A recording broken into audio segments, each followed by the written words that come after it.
Road சைட்லலாம் நல்லா முறுமுறுன்னு விற்பாங்க பாருங்களேன்.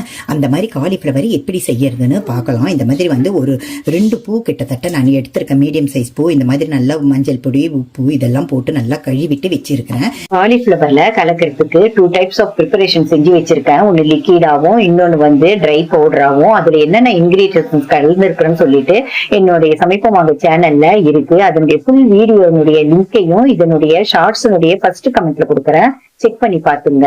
போட்டிருக்கிறேன், இந்த காய்க்கு தகுந்த உப்பை போட்டிருக்கிறேன். நீங்க தனியா உப்பு போட தேவையில்லை.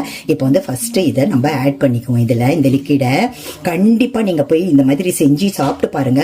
நீங்க இந்த இனிமேல் வந்து ஸ்ட்ரீட் ஃபுட்டோ இல்ல போட்டல்லையோ இந்த மாதிரி காலிஃப்ளவர் நீங்க வாங்கி சாப்பிடவே மாட்டீங்க. வீட்லயே செஞ்சு குழந்தைங்களும் இஷ்டப்படுவாங்க. திடுக்குன்னு யாராவது கெஸ்ட் வந்தாங்கன்னா ஸ்நாக்ஸா கூட இந்த மாதிரி செஞ்சு கொடுக்கலாம். ஒரு பார்ட்டினா ஸ்டார்டரா கூட நம்ம செஞ்சு கொடுக்கலாம். இதை வந்து நல்லா இதுல அப்ளை பண்ணிடுவோம். எல்லா பக்கமும் வர்ற மாதிரி நல்லா அப்ளை பண்ணிடுவோம்.